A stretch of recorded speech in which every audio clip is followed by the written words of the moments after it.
அஸ்ஸலாமு அலைக்கும் வரஹ்மத்துல்லாஹி வரகாத்துஹு. சவுதி ரியாத்லேருந்து சாதிக் பேசுகிறேன்.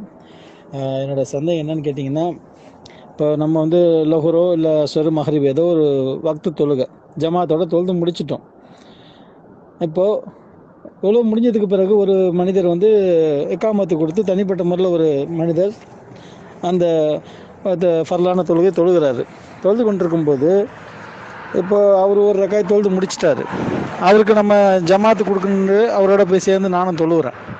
அப்போ தொழுவும்போது ஆல்ரெடி அவர் இப்போ மஹ்ரிபாக இருக்கட்டும் 3 ரக்காயத்தில் ஒரு ரக்காயத்து முடிச்சிட்டாங்க. நான் போயிட்டு 2வது ரக்காயத்தில் ஜாயின்ட் ஆகிறேன். அப்போது அவர் 3 ரக்காயத்து தொழுது முடிக்கும்போது சலாம் கொடுக்கும்போது நான் எணிச்சு மறுபடியும் அந்த ஒரு ரக்காயத்து தொழுகணுமா, இல்லை அந்த 2 ரக்காயத்து தொழுதோட சலாம் கொடுத்துட்டு ஏஞ்சி வந்துடலாமா? இன்ஷா அல்லாஹ் இதுக்கு தெளிவான விளக்கம் கொடுங்க. அஸ்ஸலாமு அலைக்கும்.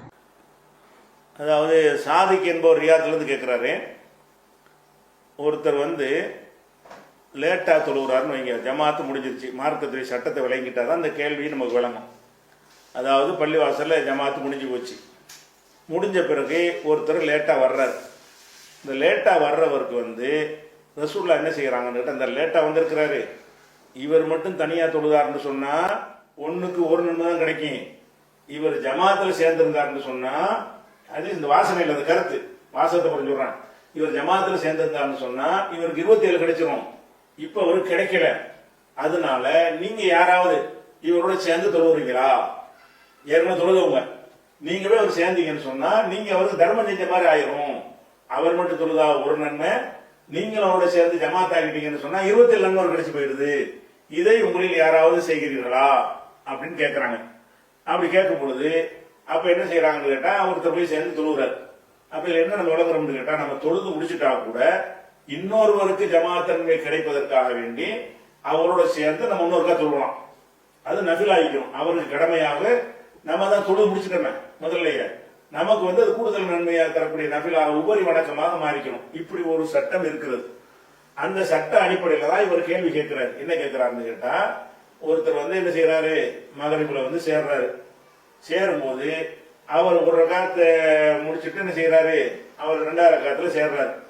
அப்படி 2வது ரகாத்துல சேரும் போது அப்ப நீங்க போய் அதுல போய் அவரை பின்பற்றுறீங்க. நீங்க அவரை பின்பற்றுறீங்க. அவரை நீங்க பின்பற்றுறீங்க. அவருக்கு தான் ஜமாத்து கிடைச்சு போச்சே. அவர் ஜமாத்துல சேர்ந்து தொழுதாரையானால் அவர் வந்து அந்த ருக்கு செய்யறதுக்கு முன்னாடி லாஸ்ட் ரகால் சேர்ந்துட்டாருன்னு சொன்னா அவருக்கு ஜமாத்துடைய நன்மை கிடைத்து விட்டது. அவர் ஒரு ரகாத்தை விட்டு விட்டு தொழுதாரையானாலும் அவர் ஜமாத்து நன்மை அடைந்து கொள்வார். அப்படி சேர்ந்தீங்கன்னா உங்களுக்கு தேவையற்ற வேலை அது. அவர் ஜமாத்து ஒரு கிடைச்சு போயிடுது.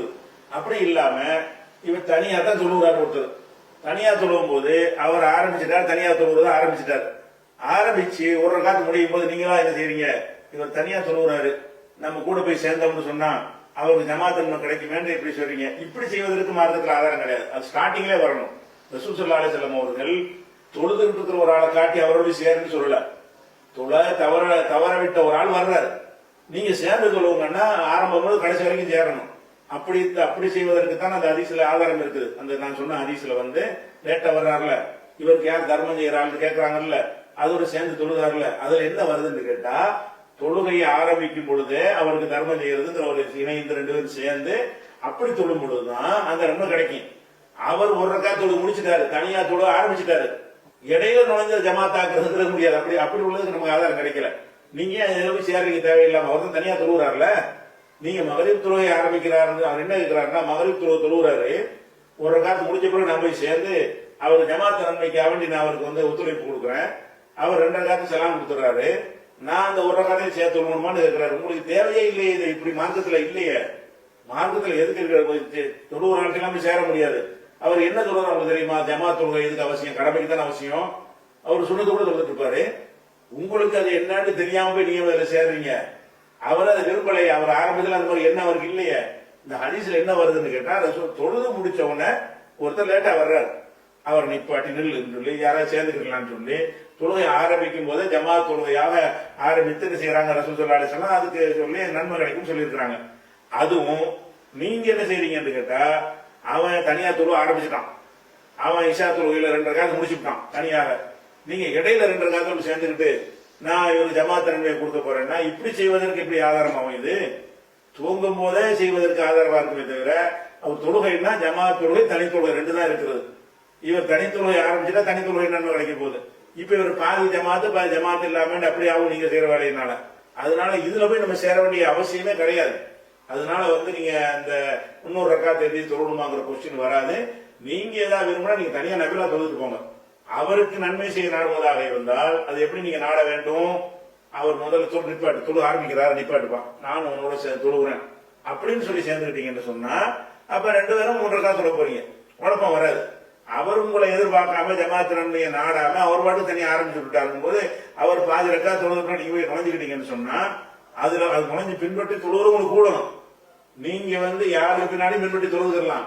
அவருக்கு நன்மையை சேர்க்கிறதுங்கிறீங்கல்ல, அதுல வராது. இது அதை வரைக்கணும்.